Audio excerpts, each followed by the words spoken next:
السلام عليكم. الحمد لله جاعل الملائكة رسلا أولي أجنحة مثنى وثلاث ورباع، والصلاة والسلام على أشرف المرسلين وعلى آله وصحبه أجمعين. أعوذ بالله من الشيطان الرجيم. بسم الله الرحمن الرحيم.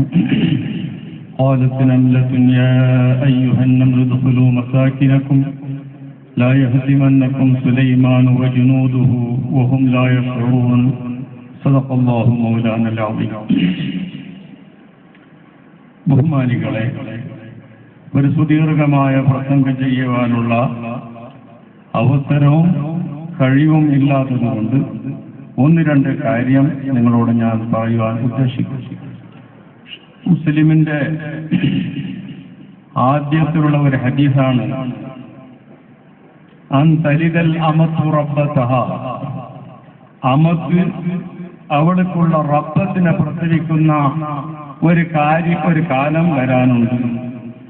ഇവിടെ എങ്ങനെ ആലോചിച്ചു നോക്കിയാലും എങ്ങനെ മനസ്സിലാക്കിയാലും അങ്ങനെ സംഭവിക്കുകയില്ല. ഇവിടെ മുഹദ്ദിസീങ്ങൾ പറഞ്ഞ തഫ്സീർ, അവർ പറഞ്ഞ വ്യാഖ്യാനം, അന്തരിദുൽ അമത്തു റബ്ബതഹ എന്ന് പറഞ്ഞാൽ ആദ്യം ഏതെല്ലാം ഉണ്ടായിരുന്നോ അത് മുഴുവനും മറിഞ്ഞിട്ടുണ്ടാവുക. എനിക്കാസ് നിന്നു എല്ലാ കാര്യം തിരിഞ്ഞു പോകും. ഉദാഹരണം പറയുന്നെങ്കിൽ, നമ്മുടെ നാട്ടിലെല്ലാം പണ്ട് ഈ കടയങ്കല്ലിനെ കൂടിയിട്ട് കായരച്ചുണ്ട്. ഇന്നോ ആ കല്ലിന്റെ കുട്ടി നിന്നിട്ട് കല്ലിങ്ങനെ തിരിഞ്ഞു, അങ്ങനെ ഇല്ലേ? പണ്ടെല്ലാം വിളക്ക് മേലോട്ട് കത്തിക്കണം, ആ തീക്കല്ല് കെട്ടു. അതുപോലെ ഇവിടെ അതിൽപ്പെട്ട ഒന്ന് തന്നെയാണ് ഞാൻ പ്രസംഗിക്കുന്നത്. ഇവിടെ ഇരുന്നതെല്ലാം വലിയ വലിയ സാദാത്യങ്ങളും ആലിമീങ്ങളും പ്രാസംഗികന്മാർ ഉണ്ടാവലോടുകൂടെ എന്തിനു കഴിവില്ലാത്ത ഞാൻ പ്രസംഗിക്കുക എന്നുള്ളത് അന്തലിദൽ അമത്തു റബ്ബതഹയിൽപ്പെട്ടത് തന്നെയാണ്.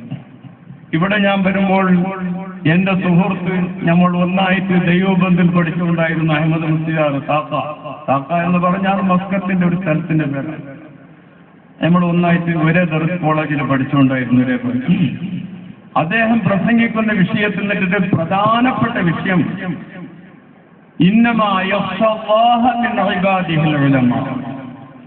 അല്ലാഹു സുബ്ഹാനഹു വ തആലാനെ അവന്റെ ഇബാദത്തിൽ ഏറ്റവും പേടിക്കുന്നത് അവന്റെ ആലിമീങ്ങളാണ്. ദീനിന്റെ ആലിമീങ്ങൾ അല്ലാഹു സുബ്ഹാനഹു വ തആലാനെ കൂടുതൽ പേടിക്കുന്നു, മറ്റവർ പേടിക്കുന്നില്ല എന്നല്ല അതിന്റെ അർത്ഥം. ആ പേടിച്ചാൽ അവർക്ക് അല്ലാഹു സുബ്ഹാനഹു വ തആല എന്ത് ചെയ്യുന്നു? മൻ ഖാഫല്ലാഹ യഖാഫുഹു കുല്ലു ശൈ. അല്ലാഹു സുബ്ഹാനഹു വ തആലാനെ ഒരുത്തൻ പേടിച്ചാൽ അവന് മുഴുവൻ സാധനങ്ങളും പേടിക്കും. പാമ്പുകളും പേടിക്കും, സിംഹങ്ങളെ പേടിക്കും. എത്രയോ ഹദീസുകളുണ്ട്, ചരിത്രങ്ങളുണ്ട്. അപ്പോൾ അല്ലാഹുവിനെ പേടിച്ച ആലിമ്യങ്ങളിൽപ്പെട്ട പണ്ടത്തെ കാലത്തുള്ള ആലിമിനെ ഞാൻ പറയുന്നില്ല. ഈ അടുത്ത കാലം ഈ കൊടുങ്കായത്തോടടുത്ത സജിഫ എന്ന് പറയുന്ന സ്ഥലം, ആ സജിഫ എന്ന് പറയുന്ന സ്ഥലത്ത് ഒരു ഉസ്താദുണ്ട്. എല്ലാവർക്കും അദ്ദേഹത്തിനെ പറ്റി അറിയും. സജിഫത്തെ ഉസ്താദ് എന്ന് പറഞ്ഞാൽ ആരാണ്? നിങ്ങൾക്ക് എന്നുള്ള ഓരോരുത്തരെക്കാളും കൂടുതൽ എനിക്കറിയാം. എനിക്ക് 7, 8, 9 വയസ്സുണ്ടാവുമ്പോൾ അദ്ദേഹത്തിന് ഞാൻ ഭക്ഷണം കൊണ്ട് കൊടുത്തുകൊണ്ടായിരുന്നു ഉള്ളാള് പഠിക്കുന്ന അവസരത്തിൽ. ആ മഹാനവറുകൾ വലിയ ആലിമാണ്. 10-40 വർഷം ആയിരിക്കും അവിടെ ദർസ് നടത്തും. മുദരിസായി എത്രയോ ആലിമീകളെ ഉണ്ടാക്കിയിട്ടുണ്ട്. അദ്ദേഹം ഒരാളെ നിന്നൊന്നും വാങ്ങൂല, അങ്ങനത്തെ ഒരു സ്തുതിയാണ്. അവസാനം അദ്ദേഹത്തിന് സുഖയില്ലാണ്ടാകുന്ന അവസരത്തിൽ റബ്ബുൽ ഇസ്സത്ത് ഇന്ത്യയിൽ അറിയപ്പെടുന്ന ഏറ്റവും വലിയ പണക്കാരായ യാനപ്പായന്റെ കുടുംബത്തിലേക്ക് തന്നെ അദ്ദേഹത്തോടുള്ള ആ മഹബത്തിനെ, സ്നേഹത്തിന് അല്ലാഹു വിട്ടുകൊടുത്തു. CM ഇബ്രാഹിം സാബ് കേന്ദ്രമന്ത്രി ആയിരിക്കുന്ന അവസരത്തിൽ നമ്മൾ ഒന്നായിട്ട് കോഴിക്കോടിലേക്ക് പോകുന്നത്. അബ്ദുള്ള കുഞ്ഞി, യാനപ്പായ അബ്ദുള്ള കുഞ്ഞി ഉണ്ടായിരുന്നു ഒന്നായി. മിനിസ്റ്റർ കൂടെ പോകുമ്പോഴും അബ്ദുള്ള കുഞ്ഞ് അവിടെ നിർത്തി, കാറ് നിർത്തി, അവിടെ പോയി ഒരു ഫാത്തിഹ ഓതി ദുആ എന്നിട്ടാണ് അങ്ങോട്ട് പോയത്. പഴയ കാലത്തുള്ള ആൾക്കാരെ നോക്കണമെന്നില്ല, അടുത്ത് തന്നെ ഉണ്ട്, ഇപ്പോൾ ഉണ്ടായിരുന്നു. ആ ബഹുമാനപ്പെട്ട തങ്ങൾ മഹാനവറുകൾ സൂക്കടായിട്ട് അവരെ മുഴുവൻ ഖിദ്മത്തെടുത്തത് ഇവരാണ്. എന്നിട്ട് അവസാനം ഒരു ഭാഗം പക്ഷവാതം പിടിച്ചു പോയി. പക്ഷവാതം പിടിച്ച് കിടത്തില്ല, അനങ്ങാൻ പറ്റുന്നില്ല. റോഡ് സൈഡിലാണ് വീട്, കുറച്ച് താഴെ. അങ്ങനെ അദ്ദേഹം അവിടെ കിടക്കുമ്പോഴാണ് ആരോ വന്നിട്ട് പറഞ്ഞ് ഷെയ്ഖ് ഹസൻ ഹസ്രത്ത് മരിച്ചുപോയി. ഷെയ്ഖ് ഹസൻ ഹസ്രത്ത് അദ്ദേഹത്തിന്റെ ഉസ്താദാണ്.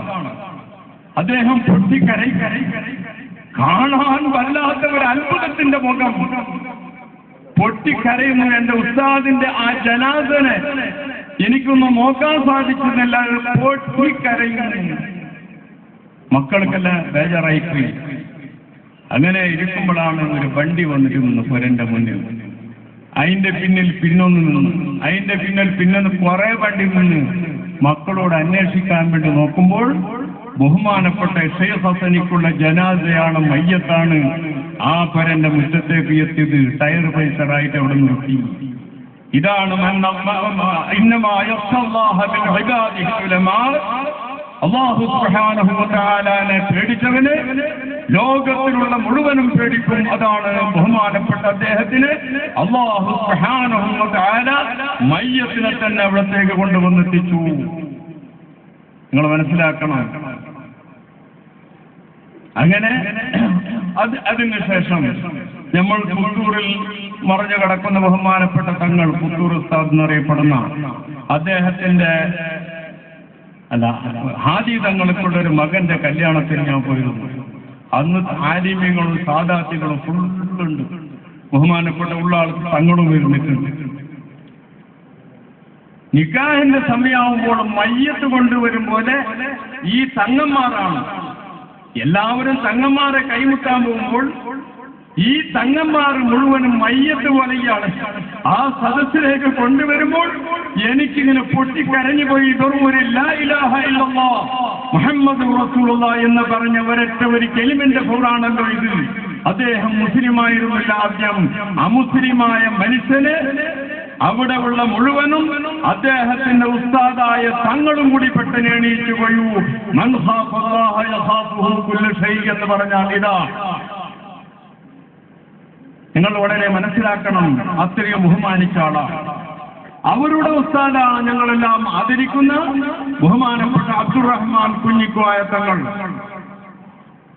ആ തങ്ങളാണ് നമ്മൾക്കെല്ലാം ചെറുപ്പത്തിൽ ബഹുമാനപ്പെട്ട സംസുലമാണ് എങ്ങനെ ബഹുമാനിക്കണമെന്ന് പഠിപ്പിച്ച അദ്ദേഹത്തിന്റെ ഉസ്താദാണ്. നമ്മളിപ്പോൾ ഇവിടെ ഒരുമിച്ച് കൂടി ആ ബഹുമാനപ്പെട്ട ശംസുലുലമ മഹാനവറുകൾ. എനിക്ക് തീരെ സുഖമില്ല. ഞാൻ ബാംഗ്ലൂരിൽ നിന്ന് വരുമ്പോൾ എന്റെ മകൻ ചോദിച്ചു, എന്തിന് ഇത്തരം മസബത്തിലാണ് പോകണം? ഞാൻ പറഞ്ഞു, മോനെ അവനിവിടെ ഇരുന്നിട്ടുണ്ട്, എനിക്കൊരു ഹക്കുണ്ട് കൊടുങ്കായം. 47 കൊല്ലം മുമ്പാണ് എന്റെ ഓർമ്മ ശരിയാണെങ്കിൽ, 47 കൊല്ലം മുമ്പ് ഈ കൊടുങ്കായത്തെ ഒരു പരിപാടിയിൽ ആദ്യം സ്റ്റേജിൽ കയറിയിട്ട് പ്രസംഗിച്ച ബഹുമാനപ്പെട്ട ശംസുലുലമ ഇ.കെ. അബൂബക്കർ മുസ്ലിയാർ ആ സദസ്സിൽ പ്രസംഗിച്ചിരുന്നു. ഇവിടെ ഉണ്ടായിരിക്കും ഓർമ്മയുണ്ടോ എന്ന് സംശയം. അന്ന് എനിക്ക് 18 വയസ്സ്. അപ്പോൾ എനിക്ക് കൂടുതൽ പ്രസംഗിക്കാനുള്ള സമയം ഇല്ല എന്നാണ് എനിക്ക് തോന്നുന്നത്. അതുകൊണ്ട് ഒന്ന് ശംസുലുലമാന്റെ ആ പൊരുത്തെങ്കിലും കിട്ടട്ടെ എന്ന് വിചാരിച്ചതാണ്. ആഫിയത്ത് ഇല്ലെങ്കിലും ഇവിടത്തേക്ക് ഞാൻ വന്നത്. അതുപോലെ തന്നെ പിന്നെ ശംസുലുലമ ഈ ഭാഗത്തുതിൽ വന്നതിൽ പരത്തിപ്പാടി ഇവനിക്കറിയാം ആ കണ്ണാടി വെച്ചിരിക്കുന്നത്. നല്ലോണം മനസ്സിലാക്കണം. ഞാൻ ഇവിടുന്ന് വന്ന് പള്ളിയിലേക്ക് വരുമ്പോൾ ശംസുലുലമ ഇരുന്നിട്ടുണ്ട്. അത് ഒറ്റയ്ക്കിരിക്കുമ്പോഴും ദിക്റ് കൊണ്ട് തന്നെയാണ് ശുഭലായിരിക്കുന്നത്. ഭയങ്കര ദേഷ്യത്തോടു കൂടെ ഉണ്ട്. ഞാൻ മെല്ലെ പോയി അടുത്തിരുന്ന് ഇങ്ങനെ കാല് തടയും. ഉസ്താദിന് ക്ഷീണമുണ്ടെങ്കിൽ ഞാൻ കുറച്ച് സംസാരിക്കാം എന്ന് പറയും. മുഖത്തിനിക്ക് നല്ല ഒരു തെളിച്ചിലുണ്ടായി. കാരണം ക്ഷീണം പിടിച്ചതാണ്, വളരെ ക്ഷീണം. അന്ന് ഞാൻ പ്രസംഗിച്ച പ്രസംഗം ഇന്നും എനിക്ക് ഓർമ്മയുണ്ട്. എന്താണ്? ഒരു ഇമാമിന്റെ വക്കന്ന് തനഹനഹു കൊണ്ട് എന്ന് പറഞ്ഞാൽ തൊണ്ടനിക്കാൻ ഇപ്പൊ ബാലമിൻഹു ഹർഫാനി, അതിൽ 2 ഹർഫ് ആ തൊണ്ടനക്കലിൽ പുറപ്പെട്ടാലും കൂടി ഉണ്ടായാലും കൂടി മുഫാറഖത്ത് പാടില്ല എന്ന ഫത്വയുടെ ഇബാറത്ത് വായിച്ചിട്ടാണ് ബഹുമാനപ്പെട്ട ശംസുൽ ഉലമാനെ പറ്റി ഞാൻ സംസാരിച്ചത്. ആ ശംസുൽ ഉലമ നമ്മൾക്ക് ഇസ്ലാമിനെ പഠിപ്പിക്കേണ്ട എല്ലാ നിയമങ്ങളും അദ്ദേഹം നമ്മൾക്ക് പഠിപ്പിച്ചിട്ടുണ്ട്. ഒരവസരം പുത്തൂരിൽ ഞാൻ വന്നു തങ്ങളെ കാണാൻ വേണ്ടി ഉസ്താദിന് ഈ ഉസ്താദ്. ഞാൻ ഇതിന്റെ ഈ ആയത്തിനെ പറ്റി അദ്ദേഹം ഉസ്താദോട് ഞാൻ ചോദിച്ചു. കടന്നിട്ടുണ്ടായിരുന്നു. ശംസുൽ ഉലമ എണീറ്റിരുന്ന് അതിപ്പോ വ്യാഖ്യാനിക്കാനുള്ള സമയമില്ല, അതിനെപ്പറ്റി ഒരു വ്യാഖ്യാനം. എല്ലാ തഫ്സീറുകളിലും അവസാനം തന്റെ സ്വന്തം തഫ്സീറും കൂടി അത് പറയാൻ കഴിവുള്ള ആളാണ് ബഹുമാനപ്പെട്ട ശംസുൽ ഉലമ. അതിനെപ്പറ്റി വ്യാഖ്യാനിച്ചു തന്നു. അങ്ങനത്തെ ഒരു മഹാൻ ഈ നാട്ടിൽ വന്നതുകൊണ്ട് ഇവിടെ 2-3 ദിവസം താമസിച്ച ആ ദിവസത്തിൽ ഞാനും ഉള്ളത് കൊണ്ടിട്ടാണ് ഇവിടത്തേക്ക് ഞാൻ വന്നത്. അപ്പോൾ ആ ആലിമീങ്ങൾ എന്ന് പറഞ്ഞാൽ എത്ര വലിയ ആൾക്കാരായി തീർന്നുപോയി. നിങ്ങൾ മനസ്സിലാക്കണം, ഞാൻ ചെറുപ്പത്തിൽ ഞാൻ പള്ളിയിലേക്ക് പോയാൽ ഒരാള് ഒരു കോഴി കൊണ്ടുവന്ന് കട വെച്ച് നിന്നിട്ടുണ്ടാവും, ഉസ്താദികളുണ്ടാവും. ഈ കോഴിന് ഉസ്താദ് അർത്ഥം കൊടുക്കില്ല, പിന്നെ അർത്ഥം കൊടുക്കും, മുക്രി വരാൻ വേണ്ടി കാക്കും. 1 മണിക്കൂറായെങ്കിലും കാക്കും, 1 മണിക്കൂറായെങ്കിലും കാത്തിന് പിന്നെ മുക്രി അതിന് അർത്ഥം കൊടുക്കും. അപ്പൊ ഞാൻ ചെറിയ കാലം അപ്പൊ ഈ കോയിനെ മുക്രി അർത്ഥം കൊടുക്കും. അങ്ങനെ രാത്രി മൗലൂദിന് വേണ്ടി പോയാലോ അതിന്റെ ഏറ്റവും നല്ല കഷ്ണം ഉസ്താദിന് കൊടുക്കും. ഈ കോഴി അർത്ഥമടക്കം അതിന്റെ കാലിനോ പെരടിന്റെ മുള്ളു കൊടുക്കും. ഇത് ഞാൻ വിചാരിക്കും ഇതൊരു നീതിയാണ്. ഇത് എന്താണിത്? ഇത് എനിക്ക് മനസ്സിലായിട്ട് അപ്പോൾ ചെറുപ്പത്തിൽ ഞാൻ ഇങ്ങനെ ചിന്തിക്കും. അങ്ങനെ കുറെ കാലം കഴിഞ്ഞ് പിന്നെങ്ങനെ മുദരിസായി എല്ലാം നോക്കി അങ്ങോട്ട് എത്തുന്ന അവസരത്തിൽ ഒരു സ്ഥലത്ത് കാണുന്നു, കോഴി അറക്കൽ ഖതീബിനിക്ക് പറ്റിയ പണിയല്ലത്. കാരണം ഒരവസരത്തിൽ കോഴി ഇങ്ങനെ മുറുക്കുമ്പോൾ അതിന്റെ പെരടിനേക്കുള്ള രക്തം കയ്യിലേക്ക് വരും. ആ കയ്യിലേക്ക് വരുമ്പോൾ അദ്ദേഹം ഒരു നിജീസിനെ ചുമന്ന ആളായി തീർന്നു പോയി. ഒരിക്കൽ ഒരു നിജീസിനെ ചുമക്കുന്നതിന്റെ മസാല ആലിമ്യങ്ങളോട് ചോദിച്ചാൽ മനസ്സിലാക്കും. സ്വന്തം ഭാര്യയും അവനുമായി തമ്മിൽ ബന്ധപ്പെട്ടാൽ ജനാപത്ത് കുളിനെ സുബഹി വരെ പിന്തിക്കുന്നത് തെറ്റില്ല. സുബഹി കളിച്ച് വിളിച്ചാൽ മതി.